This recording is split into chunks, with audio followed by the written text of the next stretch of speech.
Welcome to Desperately Seeking the 80s. I am Meg. And I'm Jessica, and Meg and I have been friends since 1982. We got through middle school and high school together here in New York City, where we still live. And where we podcast about New York City in the 80s. I do Ripped from the Headlines. And I do pop culture. Jessica, we got a few reviews. Shut it down. I know. It was so fun to have that little spike. Thank you, people. Thank you, people of DS80s. And it was just really nice. Oh, look. Right, Alfie. Alfie's like, I can't do a review, so I'm going to bark on the air. Appreciate it, Alfie. Thank you, buddy.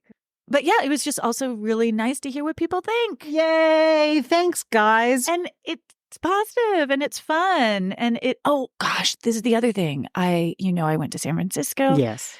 And I saw somebody who I don't see very often. And she said, by the way, you're in my head all the time. And I was like, what? And she said, oh, because I listened to the podcast, I'm almost caught up. And you were like, I had no idea. Amazing. Were you like, I thought for a moment you had mental health problems, but in fact, you're a fan. Is there a difference? I don't know. It was sort of nice. And it made me realize when I was writing. It's very nice. The two stories that we prepared for today, because we're recording 2 episodes today, which is a heavy load. But you said load. I did. But when I was writing them, I was thinking about all the people who I'm actually talking to. I always think I'm talking to you, obviously, but I'm also talking to all these other people. And so that was sort of I am legion. There are multitudes in me. It's amazing. And every time that we have a party, anytime we have a gathering and someone's like, oh my God, I have to tell you, it's thrilling. It's really delightful. Nice. We do have a community. And I do encourage you, if you're this kind of person and you're in the mood, do totally reach out. Email us, DM on the Instagram, whatever you need to do, because it's lovely. And then we like to talk to you. If you're interested in having a conversation, we are interested in having one too.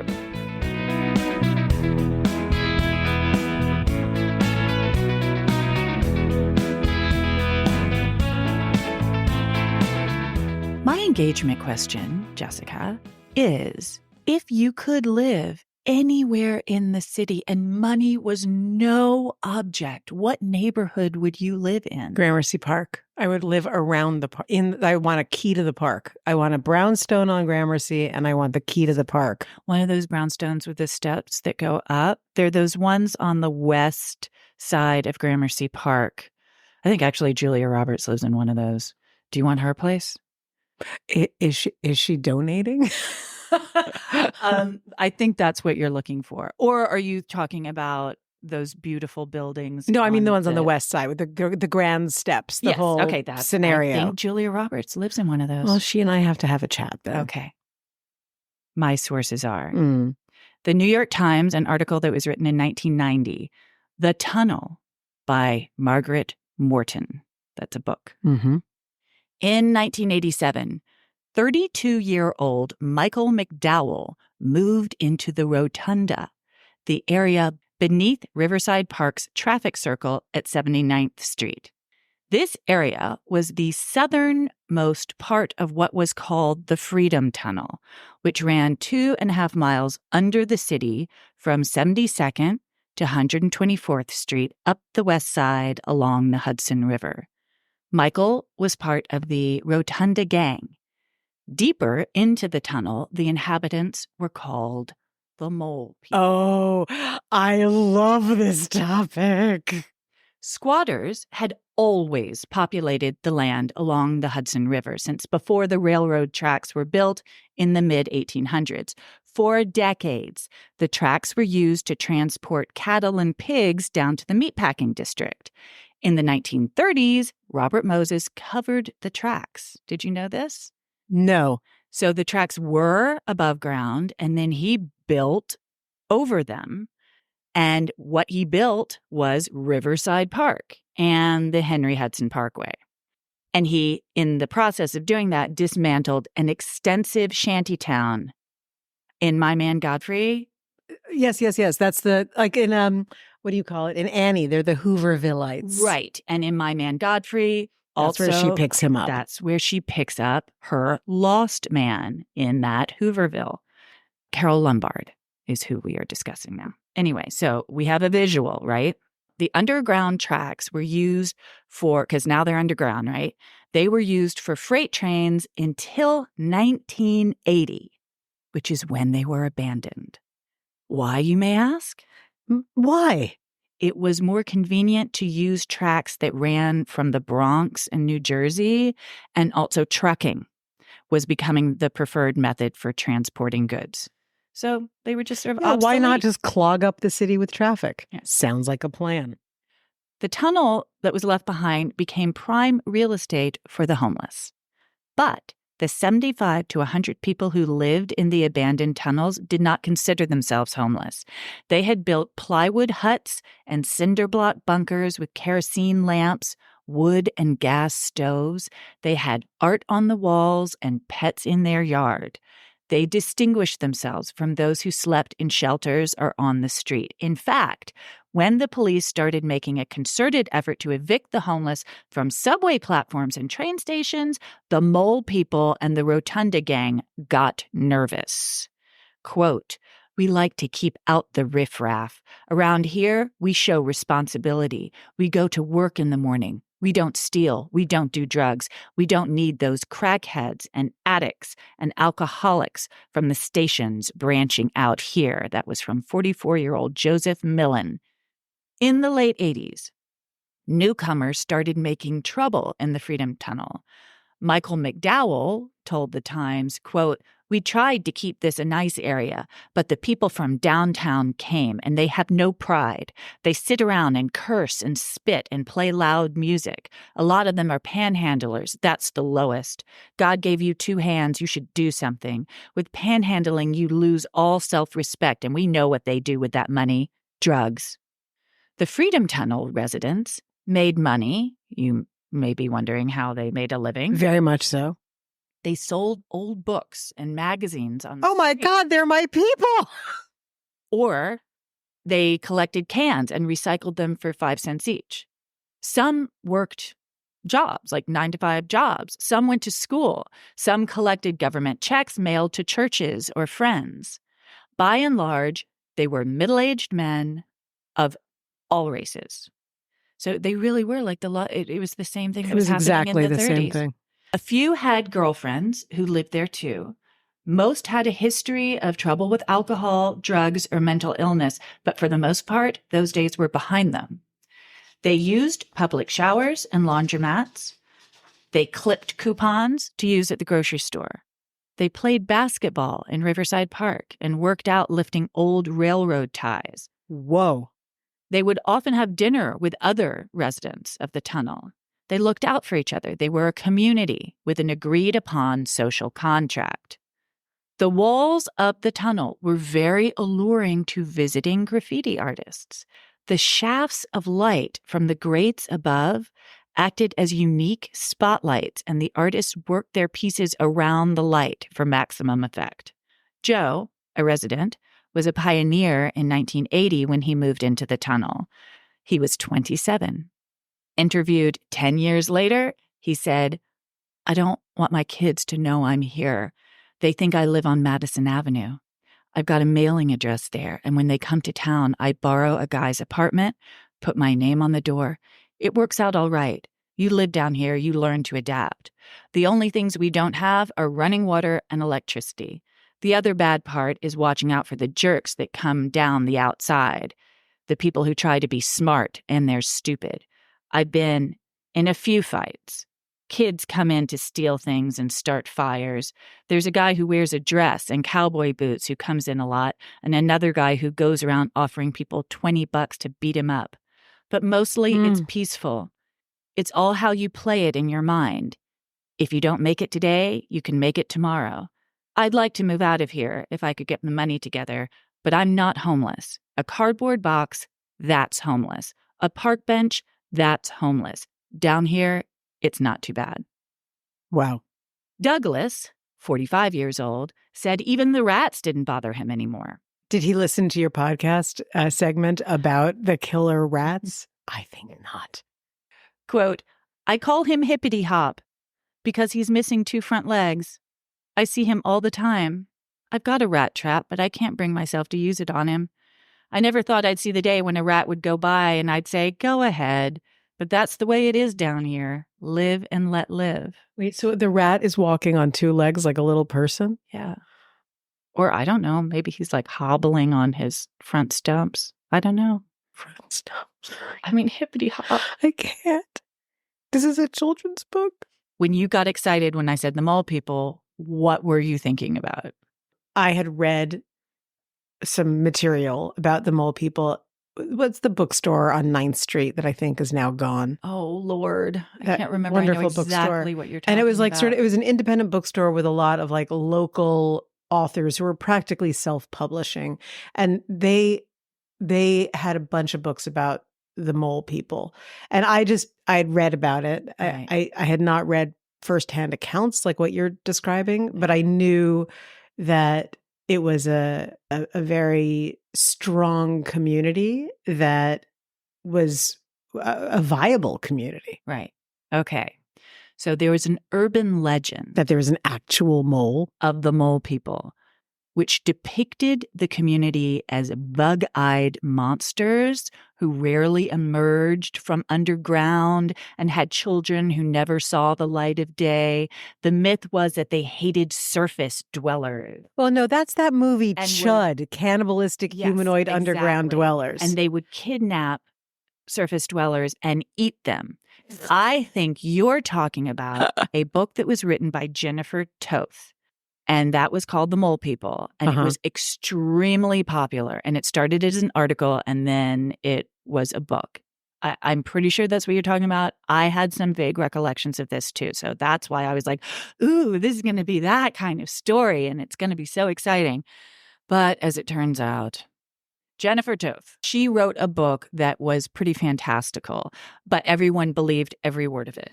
Well, and it wasn't about being cannibalistic necessarily, but it was about like, ooh, they never see the light of day. And so they're all albinoed skin and, all like, wow. And the children live down there like little...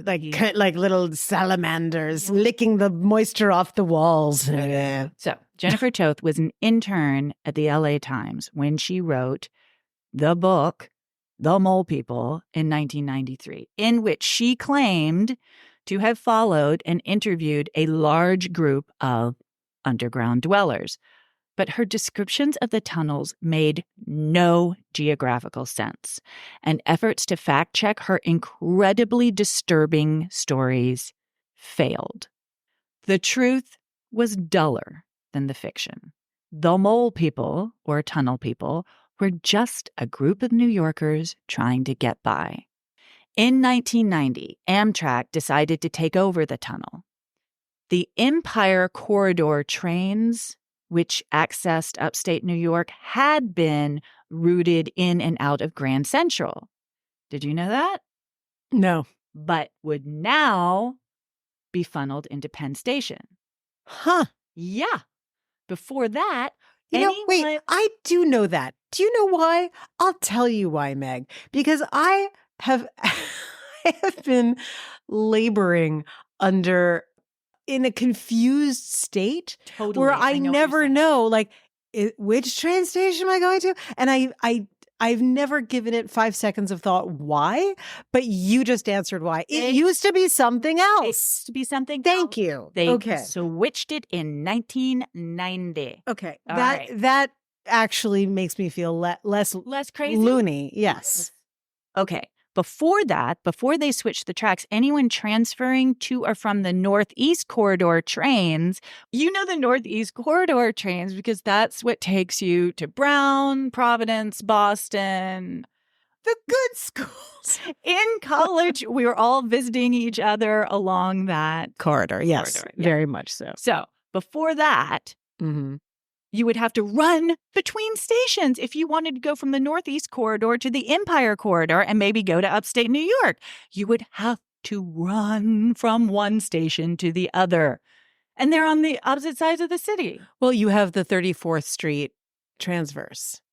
It's a pain in the ass. I'm remembering it as you're saying it. I'm like, oh yeah, and you had to get on that fucking 34th Street, or it's 34th or 42nd. I can't remember. I blocked it out. Well, Penn Station's on 34th. So it's 34th. Grand Central is on 42nd. So one is on one street, the other's on the other street. Okay. Noted. Amtrak evicted the tunnel people in 1990.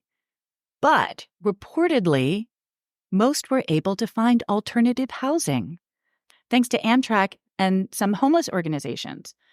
Didn't think I was going to say that, did you? Never. Did you think I was going to say that they got kicked out on the street and nobody cared about them? Yes. Apparently not. Apparently Amtrak, whoever was in charge at the time, was not a total garbage person.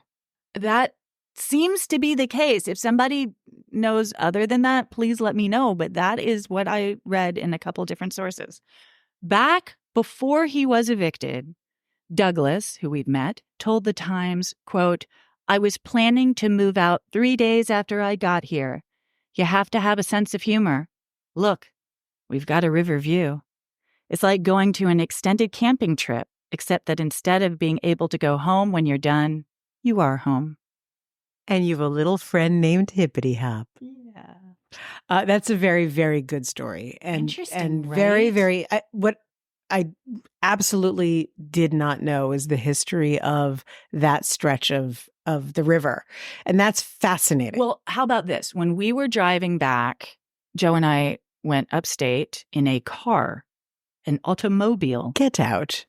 Yes. Were you in one of those horseless garages? And when a runabout, if you will. And when we were driving back, I was like, can I just read you some of these articles? Because I've got to write this story as soon as I get home. And he was like, sure. And as I couldn't picture what they were talking about as far as like Robert Moses building over these tracks. Like, can we maybe take the Henry Hudson Parkway so I can just visualize it? Because I don't friggin' get it. And we did. We rerouted to take the West Side. Isn't Joe such a sweetie? He is a total delight. And now I get it. And I also, sorry for being an East Sider, I had no idea that Riverside Park was ginormous. Yeah, it's huge. It is huge. And it didn't even exist until Robert Moses, really. But you would think, oh, isn't that nice of him to like make a park for everybody? But really, he just wanted to make the Henry Hudson Parkway. Do we ever say that Robert Moses is such a nice guy? It's part of the sense. It sounds nice because he did make this huge park, but he also cut off access to the river from everyone who was living along the Hudson, which is a bummer. Mm-hmm. So you get a park, but you lose the river. He has to look at the river. All right. That was my incredible cold comfort. That was. I mean, I think everyone's kind of adapted now, but at the time, I'm sure it was really annoying. Actually, it wasn't annoying. How about this? I read this, that because before he built the park, all the tracks were above ground and they were loud and sooty and gross. So yeah, people were not huge fans of the track. So they really did actually, all those neighbors along Riverside Park were like, yay, okay, this is pretty cool. But yeah, kind of missed the road. river. Access to the river, you're reminding me of something that I am always fascinated by and have never taken the time to research, which is weird. But, on the east side, on the FDR, the back of all of those pre-war buildings that have the stairs that are going up, and those people would have Sutton Place and stuff. They would have little ferries that took them straight to Wall Street because that's where all the Wall Streeters lived. I think that's just the coolest thing ever. So you see these like architectural remnants, and you're like, oh, that's what that was for. And they are trying so hard to get us East Siders over to the other side of the FDR so that we can have access to the water. I noticed some new things recently. It. Yes, it is a vital thing. It makes a huge difference for me. I walk along the river every morning, and there just used to never be a way that you could, what are you going to do? Cross the FDR? That'd be like it's crossing a freeway. It's like Frogger. I look forward to that being cleaned up because I would really love to ride my bike. And if I lived on the west side, I could ride my bike all the way down the Hudson. You can ride your bike for a while if you start at Carl Schurz Park and go down. You can ride it for a bit. Right. I want what they have on the west side. That's all. That's all I'm saying. I do too. I want that. Anyway. Yeah. Great, awesome, cool, fascinating story. And if you were still doing cartoons, you'd do a little cartoon of a mole person. Well, I hear a request. I sense a request. It's funny that you're talking about the mole people because I've been rewatching Unbreakable Kimmy Schmidt. Oh, that was fun. It's so great. And, she's a mole woman. And as you say, she's been kidnapped and put in a box. Well, that's what they call her. They do that. Yeah, they call them. God. She's like, I don't want anyone to know I'm an Indiana mole woman.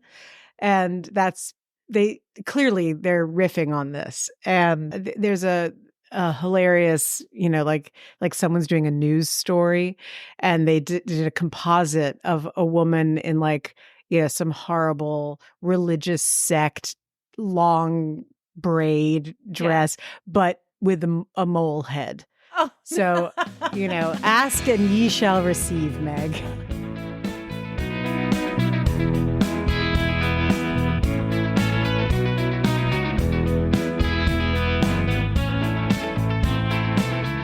Okay, Meg, I have an engagement question for you. Okay.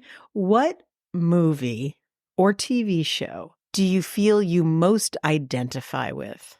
Do you mean currently? I mean, anytime, anywhere. Was there something that I'm thinking of Survivor and stuff like that because I know that it really speaks to your soul, but it could be The Magic Garden. It could be anything. Right.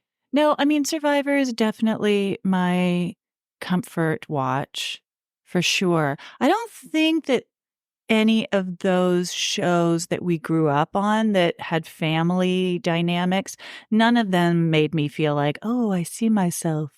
There wasn't oh, Mallory, that's really who I am, or, whatever. Tattoo wasn't your thing? I didn't go, you're my person. I wanted to go to Fantasy Island like nobody's business and felt like I deserved to go to Fantasy Island. And I would have milked every friggin' second out of Fantasy Island.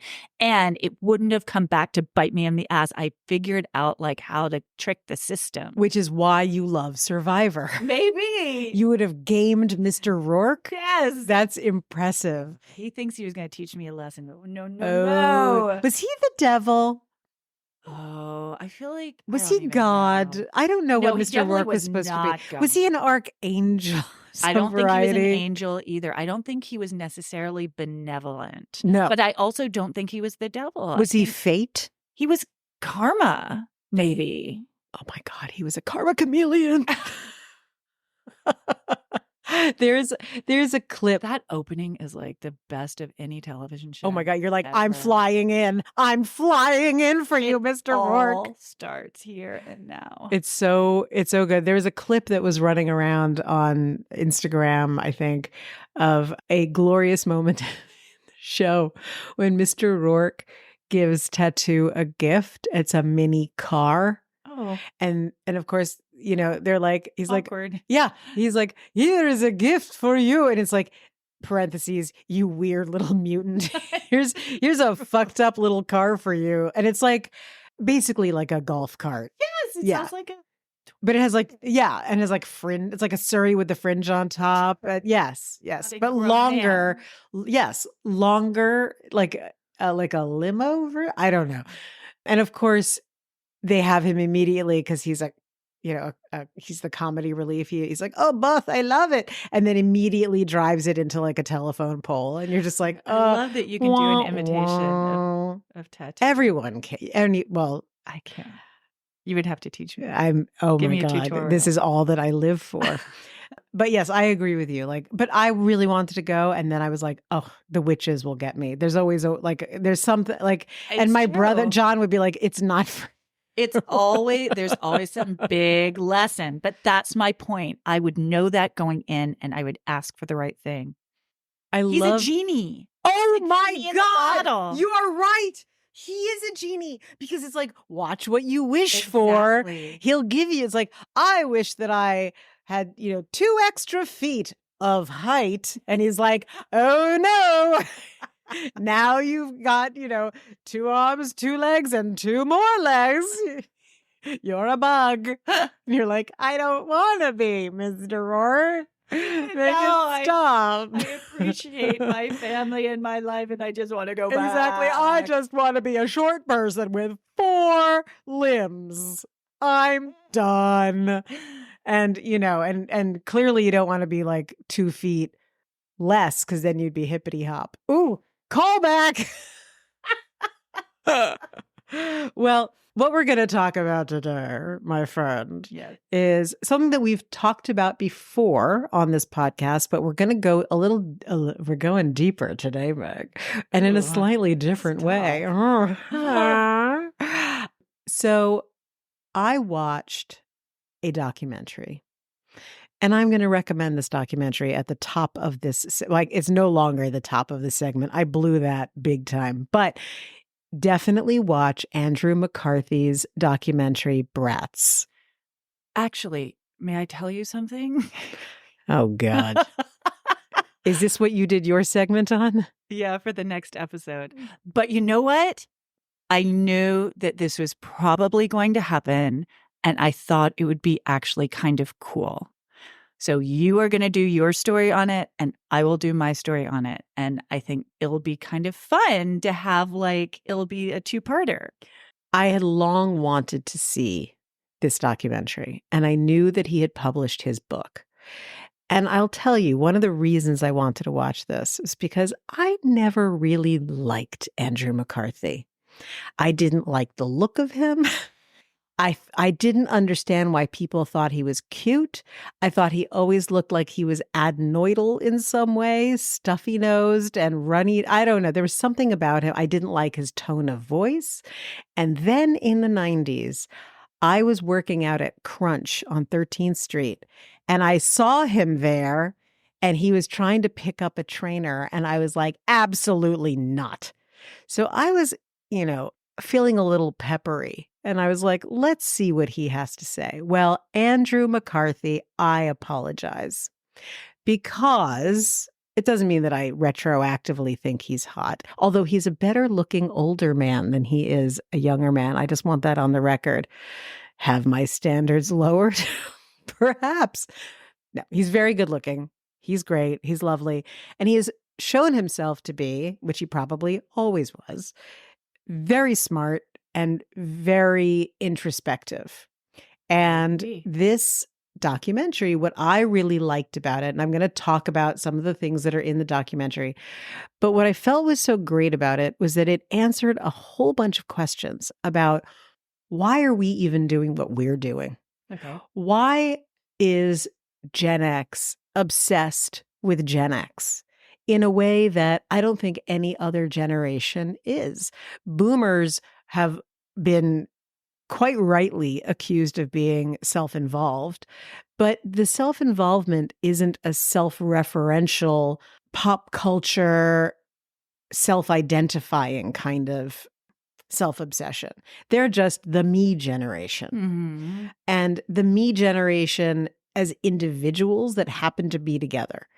Gen X, as we've talked about many times on this podcast, has this communal desperation to connect. Trauma bond and to acknowledge this sense of community. And I have not felt that there's ever been anything that really puts its finger on why there is a community of Gen X people that endures and gets stronger as time goes by. The people who he interviews for this documentary, I feel, answer that question really, really beautifully. So I'm going to talk about what he has to say about the Brat Pack and all of that, but I really think that he wound up doing a deep dive into social anthropology, and that was super cool. And I do think it's really cool that this is going to be like Jessica's perspective and then Meg's perspective next week. I think is kind of I love it. No, it's totally great. And it's not surprising that we would come at it from different places. So that's why we're here doing this together, because we bring different things to the table. And by the way, not just boomers, millennials aren't sitting around saying, I'm a millennial and so are you, and we're bonded. It's more like, this is my generation and I'm sitting in it. There isn't this bond. I think that the millennials talk about life events that they are having in common. But I think you're right. There is something different about the community aspect of the Gen X. And Gen X, as we know, has been pop culture obsessed since inception. Well, partly because we were raised by the television set, music, film. We know that defines us. But why? So in this documentary, again, answers. What I'll start by saying is he interviews all of the members of the Brat Pack and those who were Brat Pack adjacent, such as Leah Thompson, who actually provides a huge key to the answer, big piece of the puzzle. So it's John Cryer, and he can't get Judd Nelson on the phone, and he can't get Molly Ringwald, but he gets Emilio Estevez and Rob Lowe, who is still the cutest person who ever lived, and living his best. Seriously, Demi Moore. And what was interesting is that Andrew McCarthy is just soaking in angst about what this New York Magazine article that first labeled them the Brat Pack did to him. He doesn't come out and say it, but basically ruined his career, because he felt it was so hateful, and it put limits on him, and he couldn't get into some directors' offices, and frankly broke up the community, because they all felt like they couldn't hang out with each other anymore because they'd be associated with each other, and that as a collective they weren't being respected, and they wanted to be respected, so they figured they had to do it as individuals. And that's kind of sad. And that was, from what I felt, was the perspective of some of them, and others not at all. True. And it was a great sort of insight into how their experience, these young actors, they're 22 years old. Baby. This was for them like their high school graduating class. So they're the kids who are like, it was great. You know what? Shit happens. Okay. Don't want to go to the reunion. Exactly. That's exactly right. And I felt like that was, whether intentionally or not, like, because some of them went to college, some didn't, like, these were their formative years. They're the people who are able to say that happened and I move on with my life. Like, I was bullied in high school, but I'll move on. And those people who never get past it. And I felt like his making this movie was kind of him saying, I felt bullied. I was a victim of bullying, and I was bullied by the guy who wrote this article, and then consequently by Hollywood. Well, it was interesting because he's only mentioned once in the article. And how he's mentioned is an unnamed Brat Packer. So it was either Judd or Emilio or Rob, but David Blum, who wrote the article, doesn't say which one it is. One of them said something disparaging about him. They say, and then there's Andrew McCarthy, but his acting is so intense, I don't think he's going to make it. See, I felt that what he was saying, the bully, was the writer, David Blum. Oh, absolutely. And that he confronts David Blum in, like, it's the classic, I'm going to confront my bully and own that this happened to me. And David Blum comes off, I felt, really weak. I agree. He comes off because he's at first, because what someone says in the interview. He has no sense of humor. Zero. But what someone says during the documentary is he wanted to be you. He was jealous. And he's roughly the same age. He's like 5 years older than them and was not cute. And these are all these gorgeous kids running around. He was the one who was stuffed in a locker in high school. And he's getting his kicks being really snarky. Bitter and incel-y. Sorry. And as he goes through this interview with Andrew McCarthy, you watch him sort of have to admit, like, yeah, I was kind of a douchebag. And then he's like, no, I wasn't. And then he's like, yeah, I kind of was. And so it's so conflicted. Freelance journalist. He had to write he had to write something that was going to have traction. Exactly. He's trying to make his way in his chosen profession too. And this was his shot. And he did a fucking great job. And as terrible as it was for them. We'll talk about my perspective of the article next week. One thing I will definitely give him credit for is the title. It was brilliant. It was absolutely on target. It stuck for a reason. Yeah. There was a reason. Anyway, so what I loved about this, as I said before, because this is very already, I know, like, you're going to be talking about the writing of the art, like your article focused. How do you know? I don't know. I'm sensing something. I could be wrong. We'll see. But what I really, like I said, what I want to talk about is how in this documentary he nails why we are the way we are. And it all comes down to youth culture. And it comes down to the fact that in the very early 80s, Hollywood realized that they had a new market that had disposable income and that they could market to. And I'm going to add a little bit of my own pixie dust to this because he doesn't talk about the teen sexploitation flicks that we have already talked about. But I feel that those early ones teed it up They talked about Fast Times. They didn't talk about Porky's or any of those. And I felt like Fast Times was the tail end of focusing on sex and shenanigans. But what these Brat Pack movies did is it was actually good art. Well, let me get there. So they're talking about how Hollywood realized that they had this captive audience. And I think at one point Rob Lowe says 18 to 20, but it's really, I think it's a slightly broader group. It's like 15, I know, 15 to 22 kind of. And what they talk about is they knew they had to make films to capture this audience. And it was an unbelievable confluence of the right writers and directors and the right actors and the right casting directors all coming together in this perfect storm of being able to create movies that were no longer about romance. They were about friendship. And they were about creating your own community, which is really what teenagers struggle with.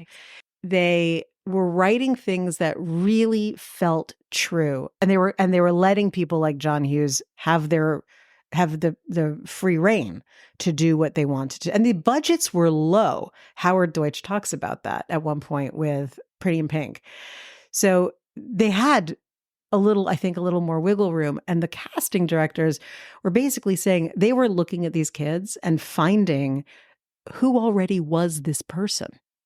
So Ali Sheedy, talking about her role in Breakfast Club, she's like, I was Allison. Yeah. There was no leap. And that, she wanted her costume and makeup to reflect how she felt inside. So it felt authentic. These movies that then had soundtracks that, introduced kids to songs that they wouldn't have otherwise heard because there was a lot of what became Brit pop in it. Mm-hmm.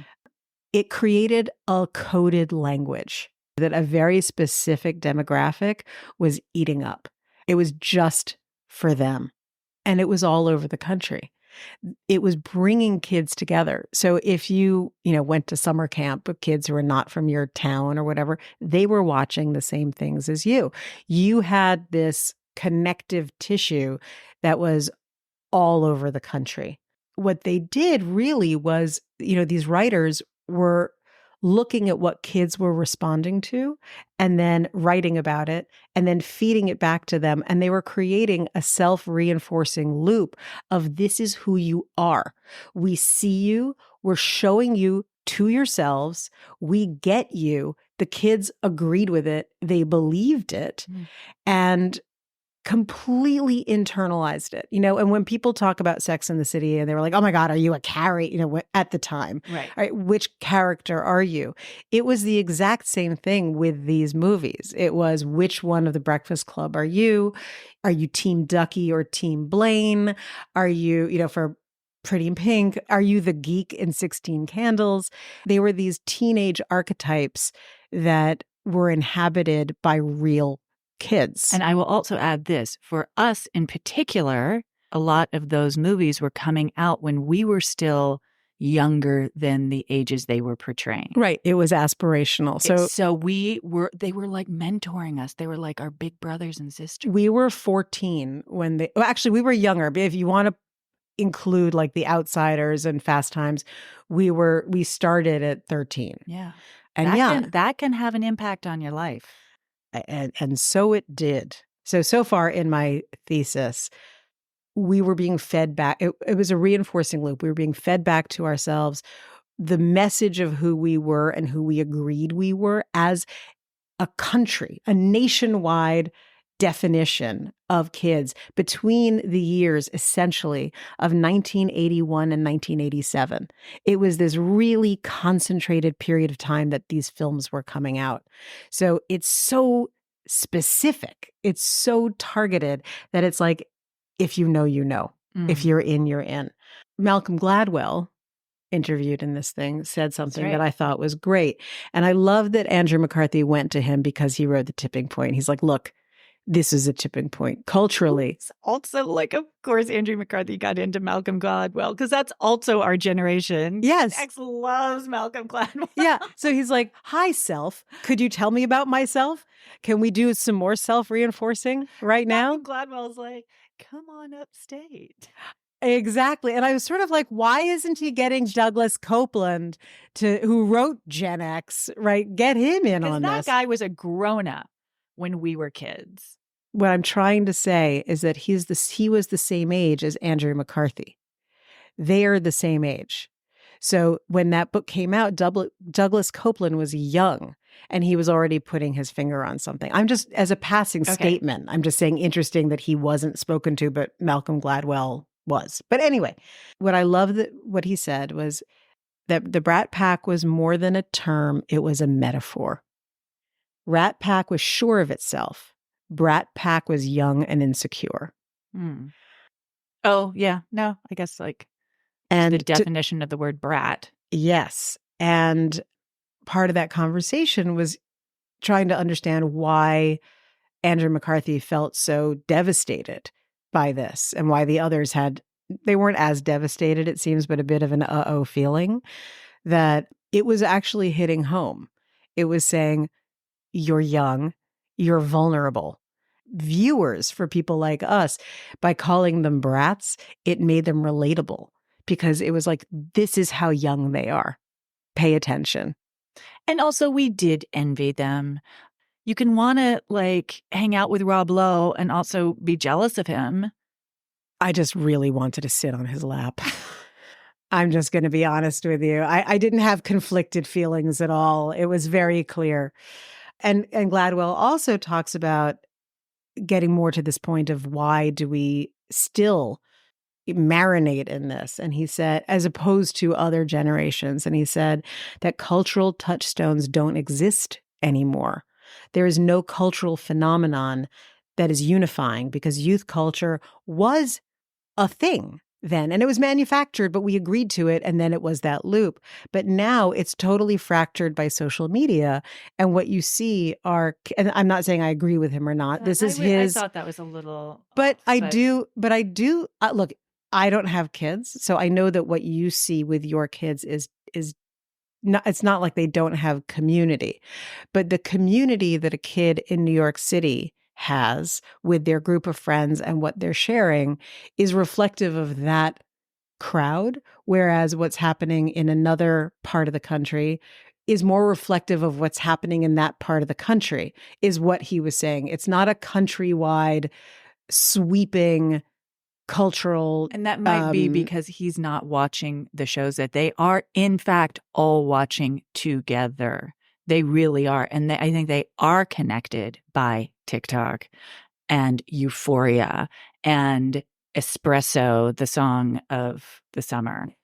Do you feel that I feel that we didn't have as many options as they do now. Sure. And that is just part of what makes for this more concentrated focus on these movies that we keep returning to, and the books that we keep returning to. Like, we've talked about the Preppy Handbook so many times, that when there are fewer options and they are distributed in a way that is uniform across the country.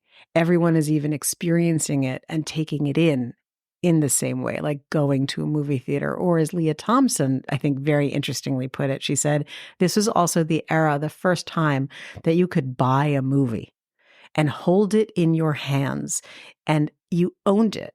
You could identify with it because it was literally yours. And you could go into your parents' basement, whatever, with your VHS and play it over and over and over and memorize it and become linked to it and maybe over-identified in a way that simply hadn't happened prior to that. Absolutely. And what I'm saying is Malcolm Gladwell and frankly us, we are not the right people to be telling Gen Z, nor are they yet.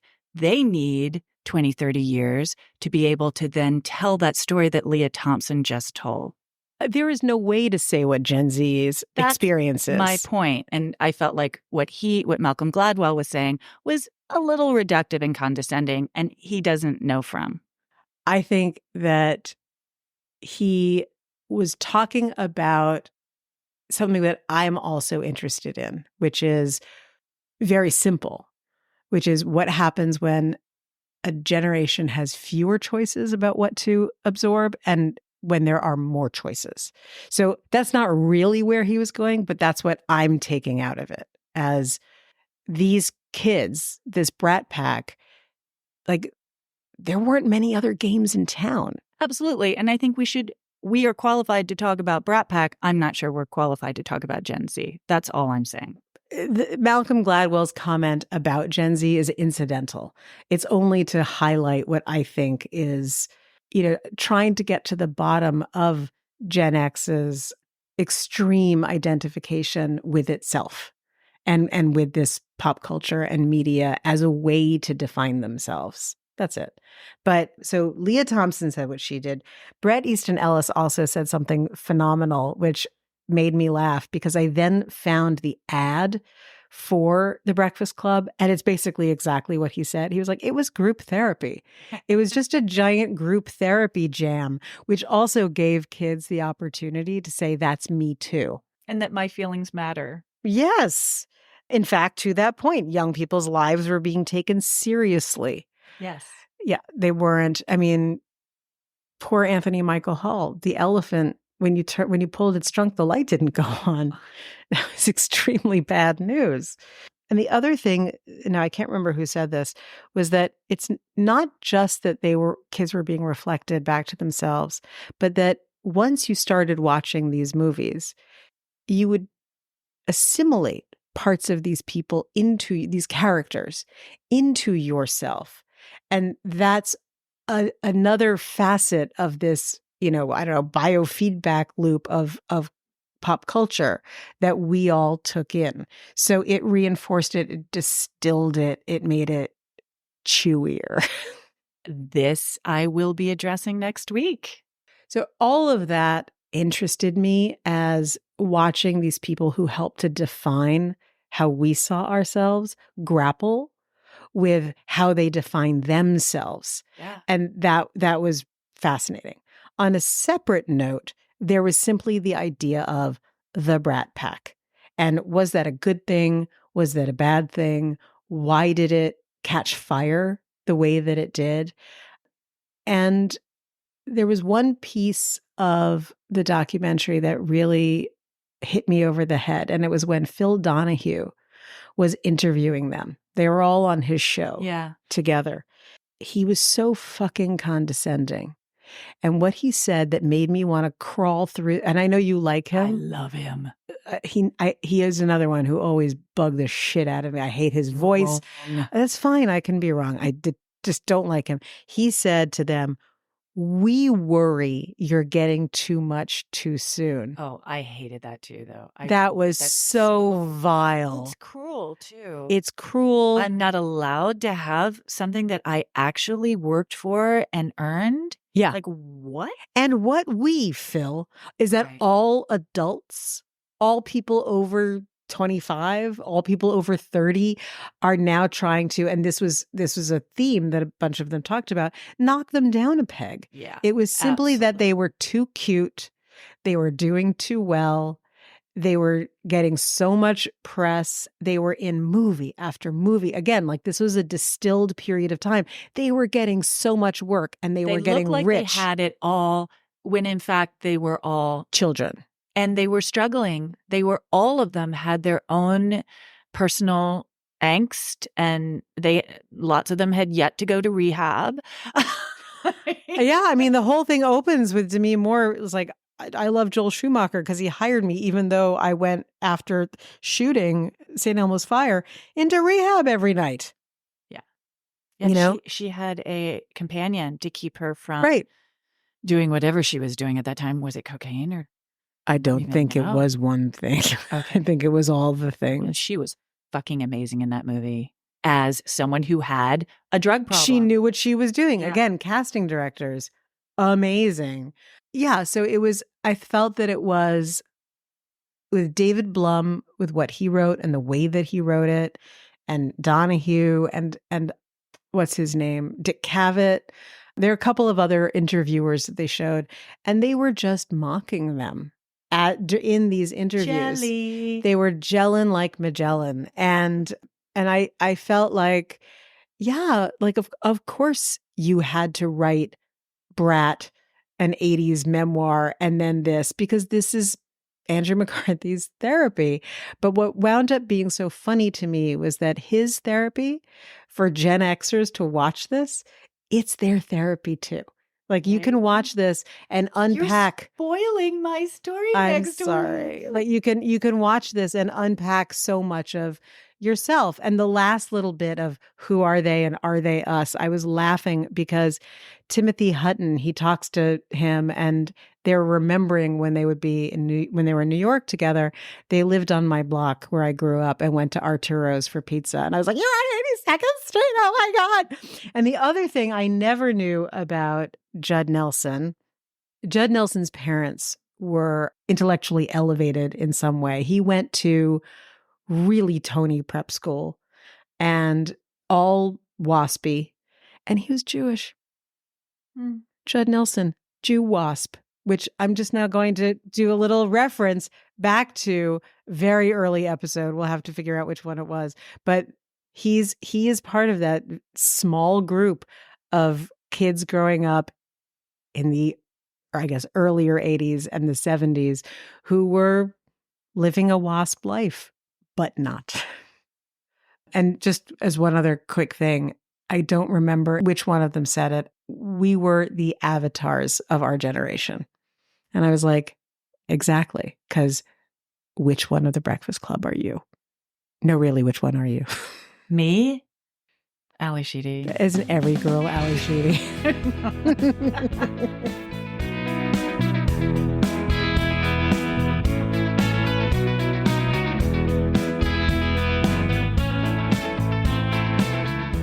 Our tie-in is an Oscar Wilde quote.